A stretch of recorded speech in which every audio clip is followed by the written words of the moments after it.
Hello hello.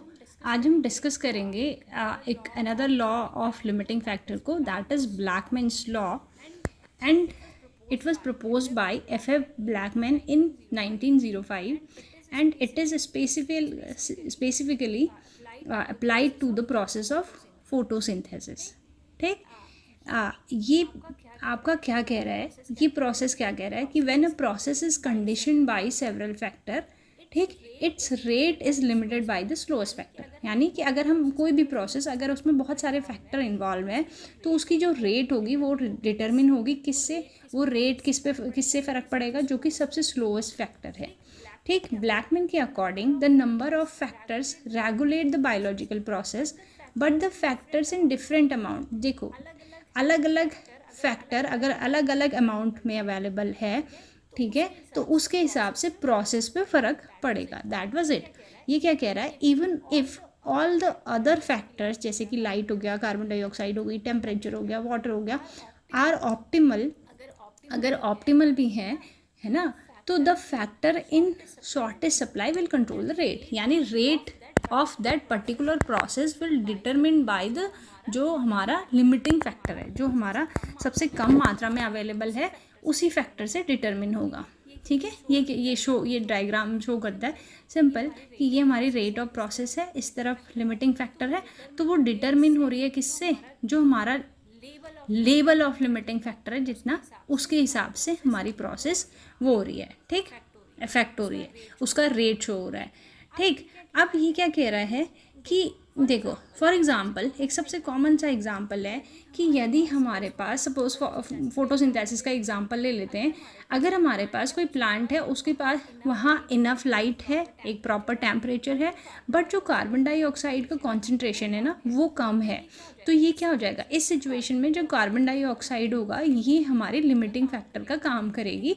ठीक, और चाहे हम लाइट को बढ़ा दें, ठीक है, चाहे लाइट को हम बढ़ा दें, उससे कोई फ़र्क नहीं पड़ेगा, it will not boost the rate of photosynthesis until the carbon dioxide level rises, क्योंकि इसमें कार्बन डाइऑक्साइड जो है वो लिमिटिंग फैक्टर का काम कर रहा है। तो बाकी फैक्टर हम बढ़ा भी दें, टेम्परेचर चेंज कर दें या लाइट को बढ़ा दें, उससे फ़र्क नहीं पड़ेगा। फ़र्क किससे पड़ रहा है, रेट ऑफ जो प्रोसेस है वो ग्रोथ चेंज होगी किससे, कार्बन डाइऑक्साइड के कॉन्सेंट्रेशन लेवल से।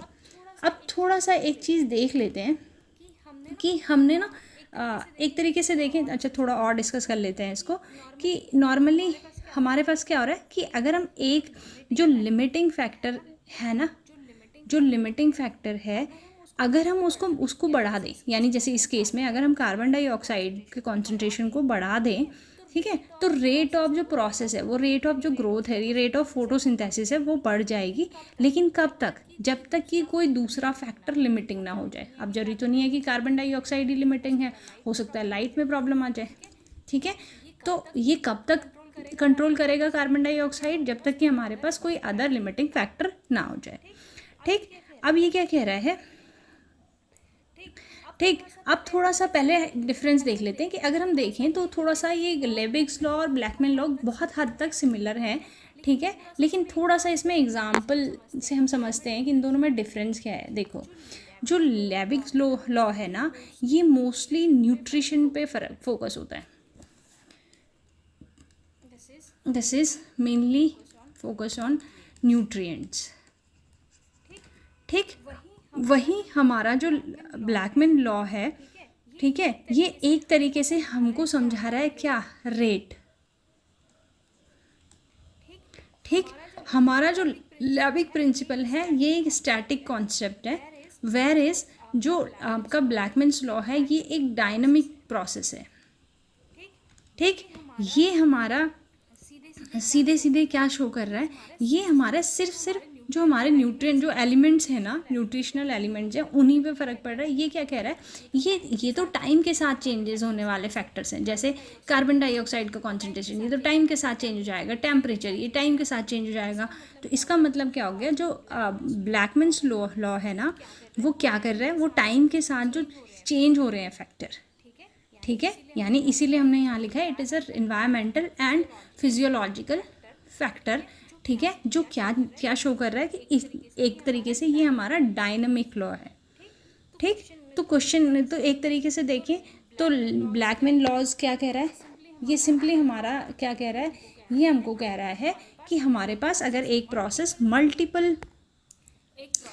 प्रोसेस बहुत से फैक्टर से कंट्रोल हो रही है, ठीक है, बहुत फैक्टर डिटरमिन करते हैं उस प्रोसेस को, ठीक है, और वो फैक्टर पे डिटरमिन उसको लिमिट कौन कर रहा है, उसका लिमिट कैसे, उसकी ग्रोथ में या उसके रेट में चेंज कैसे आ रहा है, वो चेंज हो रहा है, एक वो कंट्रोल हो रहा है बाय दैट स्लोएस्ट फैक्टर, ठीक है, जो उसका लिमिटिंग फैक्टर भी आप उसको कह रहे हो, ठीक है।